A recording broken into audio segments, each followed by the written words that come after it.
friends, welcome back to my channel. My name is Leah Simpson. This is Homeschool at Heart, and today we're going to be talking about my 5th grade curriculum picks. So I know you guys have totally been waiting with bated breath on what my curriculum picks were going to be. This is much later than I normally do this video, but life has been a little wild. So if you want an explanation for that, I have a video about my end of the year thoughts. I can link it in the description box below. So I won't waste your time talking about it all over again, but it's been a little wild around here for about an entire year now. And so things are not going the way that I have planned for them, and that's okay. So, but here are what I chose. Here are the things that I chose for Charlotte's 5th grade year. This is also going to be my last year teaching elementary school. She, after this year, will go into middle school, and she's my youngest, so it's a little bittersweet for me. So I'm going to start with language arts because that is what's on the top of the pile. So I am going to keep on going with moving beyond the page for most of our language arts curriculum. We have used this for a few years now, and it's supposed to cover spelling, grammar, vocabulary, reading, writing, all of the things. And while and I have done a video where I've reviewed a couple of age ranges for this curriculum, I think that it does an okay job for the most part. We do not solely do moving beyond the page because I feel like there are some holes in it, which is funny because we're doing the book holes and I'm looking at the word, but I feel like there are a few holes in the writing, or in the, especially the writing part of this. And so we're going to be doing IEW with Charlotte this year. She is excited to be starting this. My other kids started it a little sooner, but we held off for Charlotte just because we felt like we didn't want to overwhelm her with all of that. So we waited until this year, and I think that is perfect timing for her. But here are also I'll talk about that in just a second too. Here are the books that we're gonna do for moving beyond the page. I will let Charlotte choose which one she wants to do first. I don't necessarily think they have to be done in a certain order. So we're going to be doing the literature guides and reading the books for wholes, and Mrs. Frisbee and the Rats of Nim, and Roald Dahl's The BFG.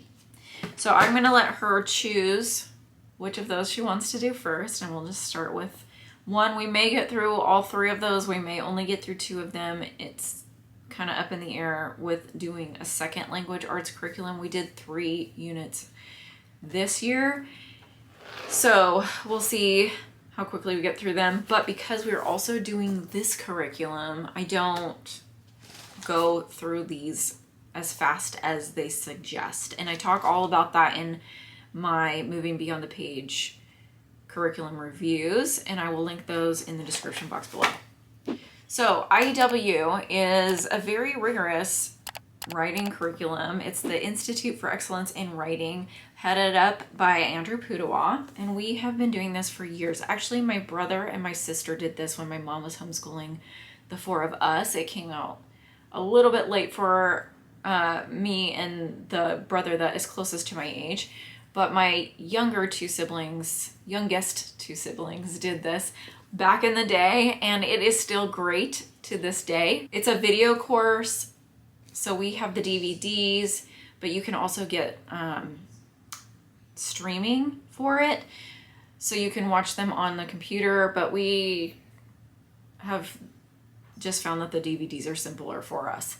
So this one is the very beginning, and it goes through. So what happens with IEW is that you watch the video with Mr. Pudawa. It is about 30 to 40 minutes. So I usually break the video time into 20-minute segments and have the kids watch it over the course of 2 days.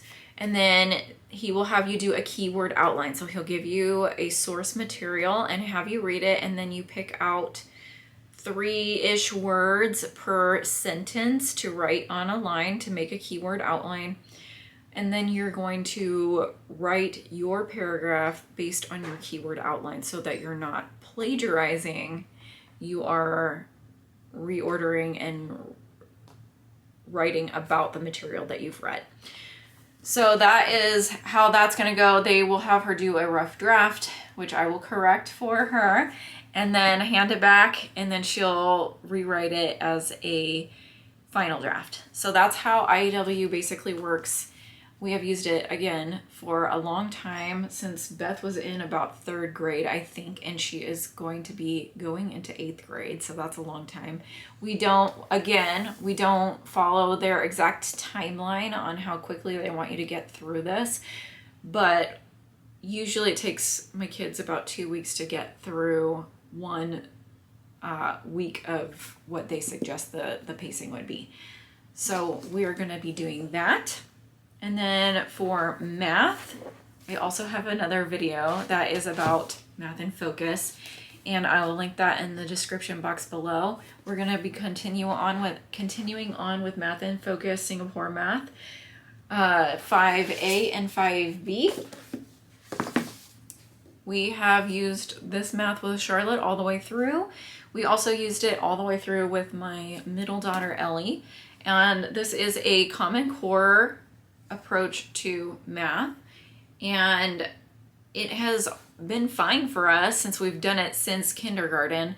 I can see how if you were just like starting out at 5th grade and trying to go from not knowing how to teach Common Core math to starting at 5th grade, this would be daunting, but it actually is totally fine for us, and we have enjoyed it every year for as long as, I don't know, Ellie's going into 7th grade, so for a lot of years. This will be, guys, we're going into year 10 for my little house full of students, so that's pretty exciting. But we've done this for 9 consecutive years. So if that tells you anything, this is a great curriculum. Also, it's a mastery approach. They'll have a review at the end of each chapter, but most of the time they're just going on to the next things. Okay, and now we have so we work with a charter school, and so we don't typically do a lot of religious-based curriculum. However, we do Bible because we are believers in the Lord Jesus Christ, and so my kids this year, we're going to make Awana, which is a program that we do through our church. It's a worldwide Bible program where kids get together on one night of the week, and they get together, they do games, they do a Bible story or a devotion of some kind, and then they recite verses.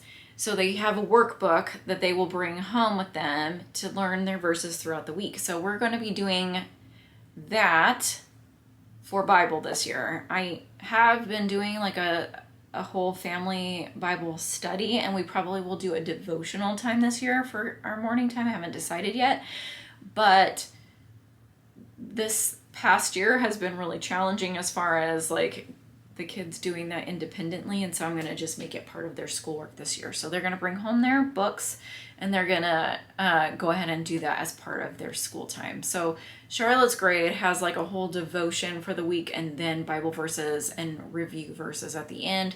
So we'll work on that throughout the week and get her verses all said so that she doesn't have to rush to the finish line at the end of the year. All right, so now we're going to talk about our subjects that we do together, so our family subjects, which are science and history. So we have been doing for the last 2 years early American history. Next year, we're moving on to modern American history with Beautiful Feet books. So I know I said that we don't do religious curriculum, and both IEW and Beautiful Feet books are run by Christian people, and they are technically a Christian organization. However, there is a workaround for that. Beautiful Feet books and IEW both have sections of their curriculum that you can buy with your charter school funds because they do not include religious aspects. So I will be getting at the beginning of next year the curriculum or the literature pack that goes with this, but I will have to buy the charter school pack. And I'm not sure right now if that excludes certain books, but I know for a fact when we did this California state history one, there were certain books that they left out that I had to purchase on my own if I wanted to include them. And I believe that I had to purchase the guide for early American history with my own money, and that the school would pay for the literature pack. So they're not that expensive if you have to buy them. It was around $20 or $25 or something like that. But we have loved this curriculum. This is probably our 4th or 5th year using it, and it's been so good, you guys. We enjoy all of the literature that they take you through. It's reading books, and then there's also pictures that you can put in your history notebook. So when you do your written narrations, we have to do them written for the sake of giving samples to our charter school. You could do them totally, just have your kids tell you the answers to the questions. But I usually have my kids answer one thing, or I'll just say, what did you learn about in history today? And they'll write that down, and they have to do a whole paragraph. It has to be 3 to 5 sentences. And then usually there's a picture from the pack to go with it that I'll just take a picture with my phone and print it on the computer in triplicate so that everybody can have a picture. So this has been a super fun history curriculum for us to do, and I'm excited to go on to modern American history, which begins with the Civil War. So, and it goes all the way up to space exploration. So very exciting times. I'm so excited to be doing that. All right, last subject. You guys have heard me talk endlessly about this curriculum company because I really believe in it and I really love it, is Harper and Sprout. We're gonna keep going with our Harper and Sprout patchwork studies for all 3 of my kids for next year, our year 10 of homeschool. Even though I have 2 middle schoolers, and technically I could move on to primary, I think that's what it's called, for the next age group up. But I do think that as we've gone through patchwork study after patchwork study after patchwork study, that my big kids are still getting so much out of these units. And I think that I just prefer the way that they are put together. I prefer the activities. I prefer all of the things. We will at some point move on and go up to the higher level, but for right now, we're just enjoying doing these units together. And since I still have an elementary school child, we're just sticking with that age range. Like I said, still has so many good things for my big kids. They're still learning so much. I don't feel like I am doing them an injustice of any kind by keeping them in the patchwork units. So we're going to start with the animal kingdom because that's what Charlotte wants to start with. It was her turn to choose, and then we'll see what we decide to go with from there. Probably entomology or geology. I don't know. There were several that were still interesting to my kids that we hadn't done yet. So I'm really excited about the animal kingdom study. I think that that should be super fun. And that's everything, guys. That's everything that I have planned so far for our regular time during school. I will do another video at some point when I've got it figured out about what we're doing for morning time. And then I also will do another video for what I'm doing for my middle schoolers. So that video for 7th and 8th grade will probably be both of them together because almost everything that we do with those 2 is together at this point because they're only 1 grade apart. So anyway, thank you guys for watching this video, and I will talk to you in the next one.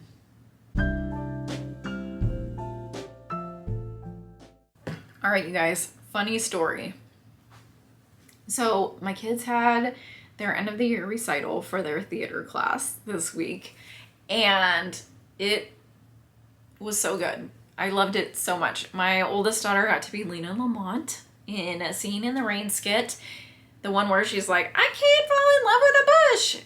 It was so funny, you guys. If there weren't other kids in it that have nothing to do with this channel, I would totally like post it and let you guys see it. But since I don't know all of their parents, I can't ask them if they'd mind if I put a video of their kids on the internet. So I won't be doing that. But anyway, then Ellie got to be Olaf in another scene. She was so funny in the scene where they meet Olaf, Sven and Kristoff and Anna meet Olaf. So it was that one. And then the little kids did the summer song. It was delightful. And then Charlotte moved up to, instead of being in the little kid class, she moved into the big kid class for the song and dance portion of it. She didn't do acting this time because she was trying to finish up her book for Awana, but at some point she might do acting classes too. I'm not sure. She is wanting though to stick with the Awana program at this time. So anyway, but the funny story part is we get to the end of the program. They always have like a cookie reception afterwards. And Beth walks up with this boy who is in her class and a giant bouquet of flowers. It's these flowers right here behind me. A giant bouquet of flowers. And I was like, where'd you get the flowers? Because I didn't buy her flowers. My parents didn't buy her flowers. I was like, where are these flowers from? She goes, oh, my friend, who will remain nameless, gave me these flowers. She said, my friend gave me these flowers. And I was like, standing there talking to two of my friends and going, this 13-year-old boy gave my 13-year-old girl a giant bouquet of flowers after their show. What? And they're standing there, the two of them, very sweetly talking to us, being silly, doing all of the awkward 13-year-old things.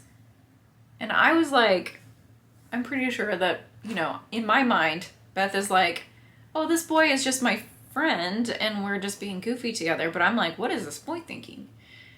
And my two friends are like, don't die. You know, because I was like, I'm having a small heart attack right now.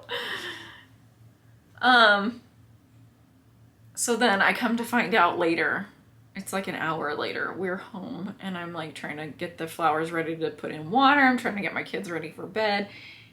And it comes out that this boy had received 3 different bouquets of flowers and was like, hey Beth, do you want one of these? I have so many.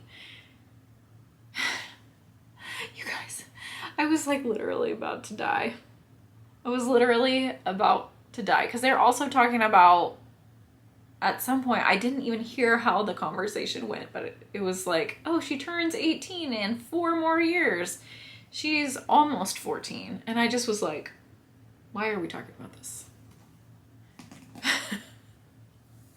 Why are we talking about my child turning 18? Why is this boy talking about her turning 18? So anyway, I almost died the other night because a boy gave my daughter flowers, but turns out it's okay. It was just a friendly thing to do.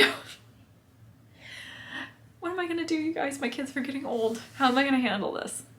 So anyway, that's my semi-funny story. Also maybe scary story for you.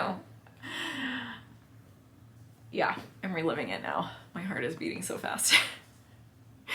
Anyway, thank you guys for watching this video. I will talk to you soon.